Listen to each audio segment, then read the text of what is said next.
Bonjour à tous. Good morning, good evening. Famela Baskatiaby. Androany dia hitondra teny firaretsoa amin'izao ankatoka ny fankalazana ny fetin'ny Krismasy izao, fetin'ny Noely sy ny famarantaona Asaramanitra. Ka miarahaba antsika jiaby izay tia fianarana tratran'izao fety izao hoana na ho antsika izay maniry ho lasa polyglotte, interprète. Miarahaba antsika jiaby tratran'izao fety izao ary ny tena izay linguiste dia mitondra teny firaretsoa ho antsika jiaby. À tous ceux qui désirent d'être polyglotte ou linguiste, à tous les étudiants qui aiment étudier des langues à travers le monde, j'adresse ce message et vous souhaiter joyeux Noël, heureux année 2024.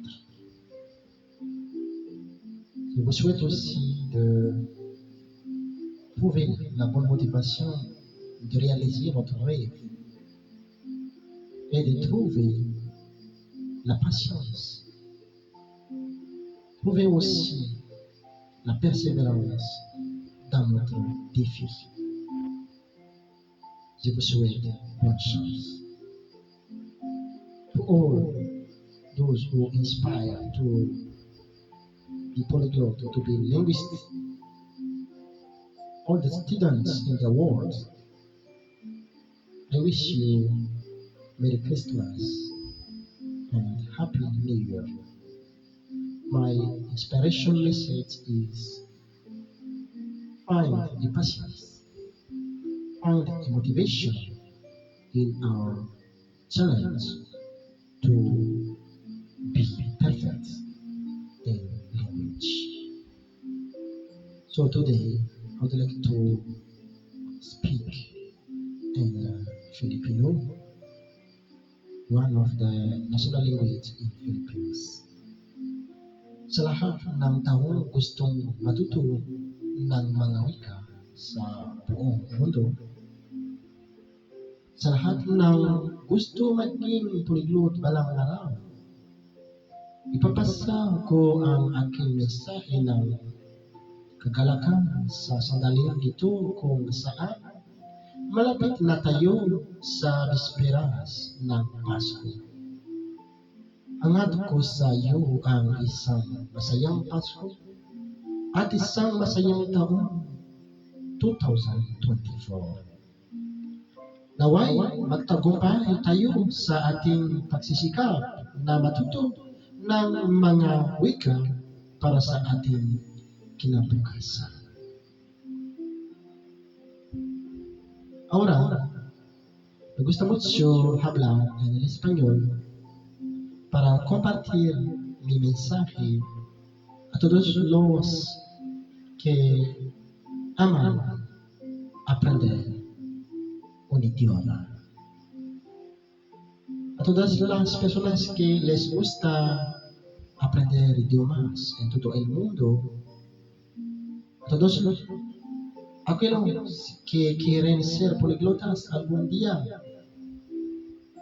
les paso el mensaje de alegría en este momento en el que estamos casi en vísperas de Navidad.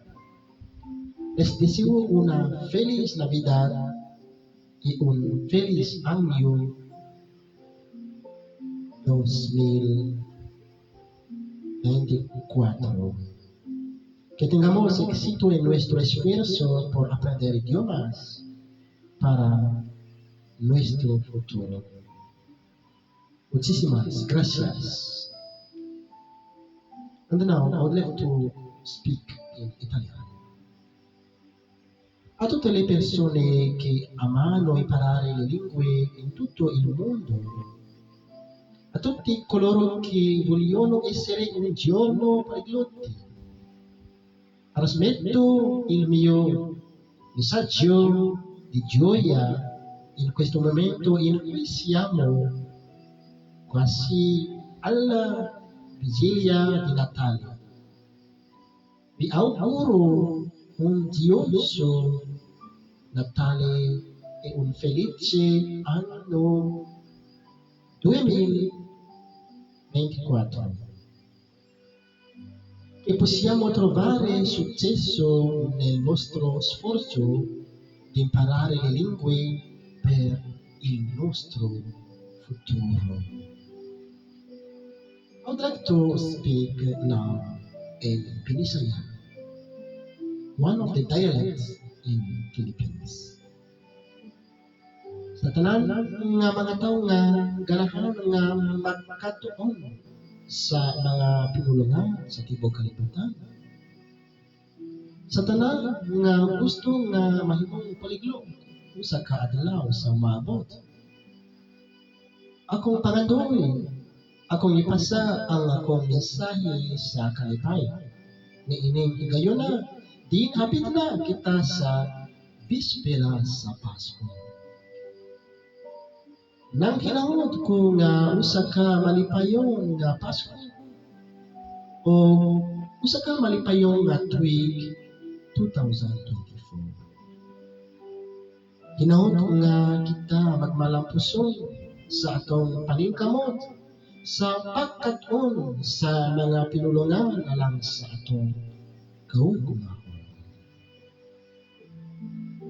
And then now I would like to address my message, my inspiration message in the word Portuguese.